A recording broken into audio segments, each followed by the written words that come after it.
ditetapkan dan dilakukan penarikan paspor Republik Indonesia atas nama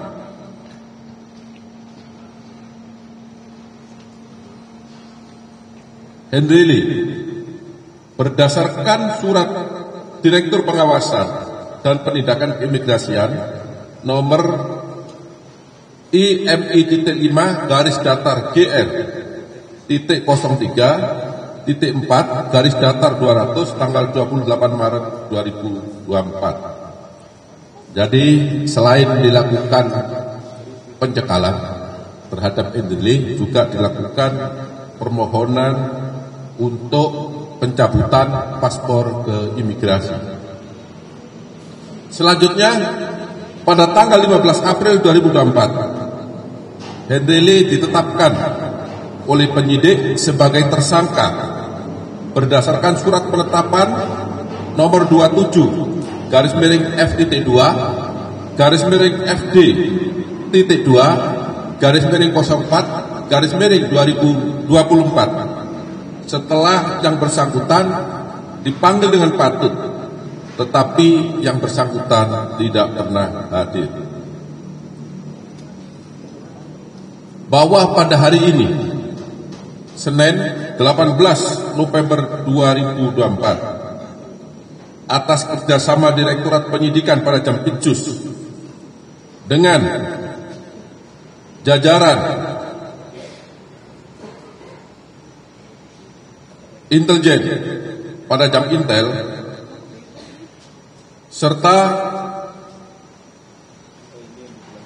Atase Kejaksaan Republik Indonesia pada Kedutaan Besar Republik Indonesia di Singapura telah melakukan penangkapan terhadap tersangka Henry Lee di Bandara Udara Soekarno-Hatta pada saat yang bersangkutan tiba dari Singapura di Terminal 2F.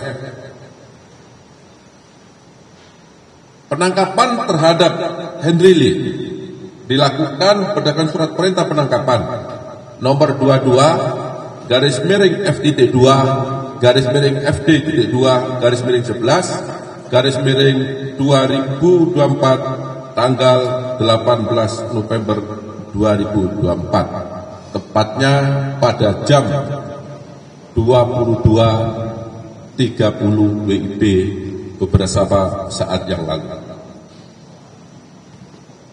Selanjutnya tersangka Henry Lee akan dibawa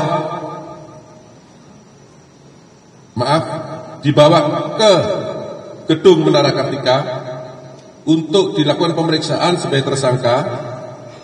Kemudian yang bersangkutan setelah dilakukan pemeriksaan 1 jam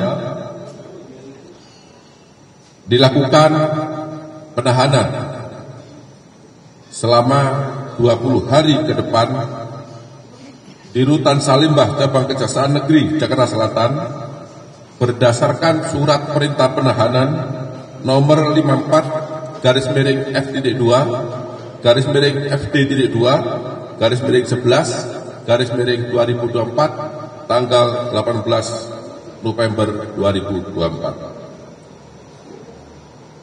Tersangka Henry Lee merupakan tersangka yang ke-22 dalam perkara dugaan tindak pidana korupsi tata niaga komoditas timah di wilayah izin usaha pertambangan PT Timah Tbk tahun 2015 sampai dengan tahun 2022.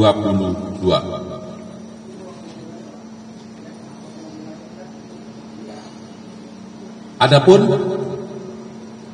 peran tersangka Henry Lee yaitu selaku beneficiary owner PT Tinindo Internusa atau PT TIN yang secara sadar dan sengaja berperan aktif melakukan kerjasama penyewaan peralatan processing peleburan timah antara PT Timah Tbk dengan PT Tinindo Internusa, yang penerimaan biji timahnya bersumber dari CV BPR dan CV SMS yang sengaja dibentuk sebagai perusahaan untuk menerima biji timah yang bersumber dari kegiatan penambangan timah ilegal.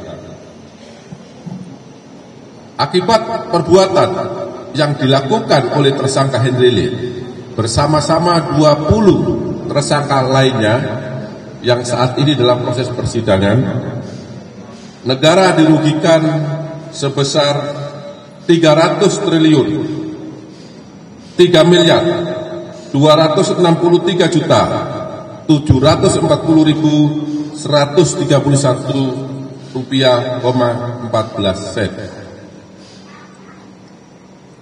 Terhadap yang bersangkutan disangka melanggar pasal 2 ayat 1 atau pasal 3 junto pasal 18 Undang-Undang Republik Indonesia nomor 31 tahun 1999 sebagaimana diubah dan ditambah dengan Undang-Undang nomor 20 tahun 2001 tentang perubahan atas Undang-Undang Republik Indonesia nomor 31 tahun 1999 tentang pemberantasan tindak pidana korupsi junto pasal 55 ayat 1 ke 1 KUHP. Demikian informasi perkembangan perkara pada malam hari ini. Saya sampaikan apabila ada kata-kata yang kurang berkenan, saya mohon maaf. Wabillahi taufiq wal hidayah.